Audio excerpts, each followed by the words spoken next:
ఓ పక్క కేసీఆర్ గారిని ఓడగొట్టాలి, ఓ పక్క కేటీఆర్ గారిని ఓడగొట్టాలి. నిజామాబాద్లో నా ఎంపీ సెగ్మెంట్లో అందరు ఎమ్మెల్యేలను మేనేజ్ చేయాలి. అందరిని మన కేసీఆర్ కుటుంబాన్ని ఓడగొట్టాలి, విచ్ఛిన్నం చేయాలి. కానీ కేసీఆర్ గారి పేరుతో వచ్చేటటువంటి బెనిఫిట్స్ మాత్రం అన్ని కావాలి.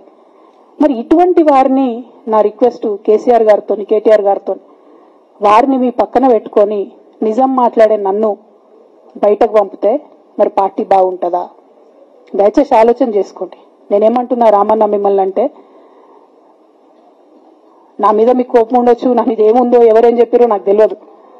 నేను మాత్రం నా ప్రాణం పోయినా కేసీఆర్ గారికి హాని జరగాలని కానీ కేటీఆర్ గారికి హాని జరగాలని కానీ కోరుకోను. అది నా నైజం కాదు. ఆడపిల్లలకు అట్లుండదు. ఆడపిల్లలు ఇల్లు బాగుండాలనుకుంటారు. నా మనసుకి ఎంత గాయం అయితే, నాకెన్ని అవమానాలు అయితే, నాకెంత ఇన్సల్ట్ అయితే, నా మీద ఎన్ని కుట్రలు జరిగితే నేను ఇట్లా మాట్లాడుతున్నా. ఇది నా బాధ, ఇది నా ఆవేదన. నాన్న చూస్తలేరేంది వీళ్ళనన్నది ఆవేదన, చూసుకుంటే క్షమిస్తారేంది, ఇంకెన్నిసార్లు క్షమిస్తారు అన్నది నా బాధ. అంతే తప్ప నాకేం కోపం ఉంటుంది? ఎందుకు కోపం ఉంటుంది?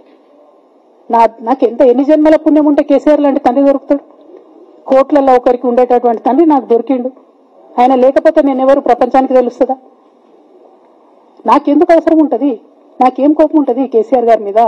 నాకు టీఆర్ఎస్ పార్టీ మీద ఎందుకు కోపం ఉంటుంది?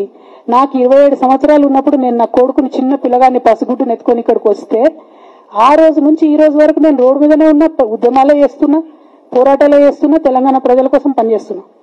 2014 నుంచి అధికారంలో ఉన్నప్పుడు కూడా నా ఇంటి దర్వాజాలు ఎప్పుడు తెలిసే ఉన్నాయి. ఇక్కడున్న మీడియా మిత్రులందరికీ తెలుసు.